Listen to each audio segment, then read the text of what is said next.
మన బిడ్డలు లేక మనం ఏ ఊరి వేనా ఏ పల్లె వేనా తెలిసినోళ్ళు కొందరు తెలియనోళ్ళు కొందరు అమ్మ నీకు ఎన్ని ఎకరాల భూమి జాగాలు ఉన్నాయి నువ్వు ఎంత పెద్ద బంగ్లా కట్టినవు ఎన్ని కోట్ల రూపాయలు బ్యాంకులు ఉన్నాయని ఎవరు అడగరు అమ్మ నీ గర్భవాసం అందుకన్న పిల్లలు నీకు కొడుకులన్నారు నీకు బిడ్డలన్నారు అంటారు నేను పుట్టని కొడుకుల పేరు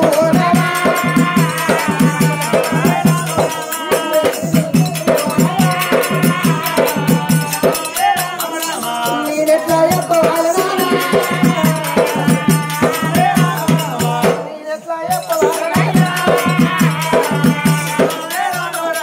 మానవ జన్మ అంటే ఎంతో పవిత్రమైనదన్నారు మనసుల వైపు మీరు కచ్చిన నాడు మనం 8 ఏళ్ళల్లో ఆడిన ఆటలు కావాలి 18 ఏళ్ళల్లో చదివిన చదువులు కావాలి 25 ఏళ్ళ వరకు మనుషులకు పెళ్లిళ్ళు కావాలి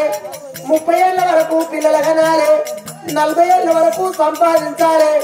సంపాదించిందంట 50 ఏళ్లకు కుప్ప కావాలి మనం 60 ఏళ్ళ కట్టడాలకు కుప్ప మీద కూర్చొని తిననోచుకోవాలి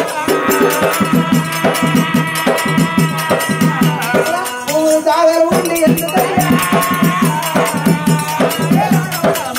మనిషి పుట్టినాడు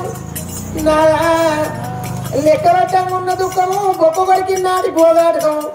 అప్పు పుడుతుంది పలాని ఇంటికాడ పలానయ్య అప్పు ఇస్తున్నాడు తెచ్చిన అప్పు తెచ్చుకోరి ఇద్దరాలు మొదలు ఇంటికాడ అప్పాలు వేసుకున్నది గొప్పతనం కాదు ఆడే పుట్టింది ఆడే అనుమానం పుట్టింది ఆడదానికి మొగోడు మొగడైతే అప్పు మొగోళ్ళకు మొగడు అన్నారు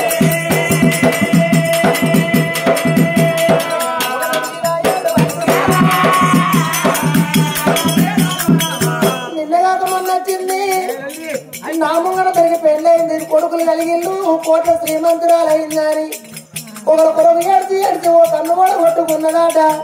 నాకెవరు లేకపోయినాని ఏడితే ఉన్న కన్ను వేయిందాట 2 కళ్ళెట్లు వేరే అని సాయిపేట కరకమంటే నేను చేసుకున్న కనవానికి చెంబులింగు అన్నదాట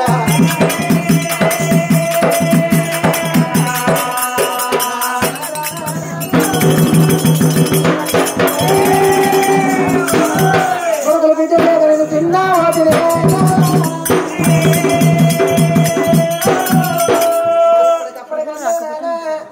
మరి ఒక మాట చెప్పుదానా విదర్భరాజా మనకు పెళ్ళి 6 ఏళ్ళు 7 ఏళ్ళు కూడా 13 ఏళ్ళు మనం కలిసి కాపు చేసిన కానుక కలగలేదు కొడుకులు కలగకపోయే బిడ్డలు కలగకపోయే పాపాలు ఎత్తరే పిల్లలైతరా పరమాత్ముడు కళ్ళు తెరవాలి భగవంతుడు చూపు మన మీద ఉండాలి కాపురం చేస్తే కానుక కాదు ఆ భగవంతుడు మన కళ్ళ చూడాలి ఏ గుళ్ళ ఏ దేవుడు ఉన్నాడో ఏ పుట్టలో ఏ పాము ఉన్నదో ఏ మనసు నోట్లో ఏ మాట ఉన్నదో ఎవరు ఏం ఆలోచిస్తారో మనకి ఎట్లా చెప్పచ్చు ఏ బిడ్డ నోట్లో ఏ అనురాగం ఉన్నదో మనకి ఎట్లా చెప్పచ్చు చుట్టాన్ని పెట్టినోని ఇల్లు చూడనబావు ఏమో ఎట్టిపోవడం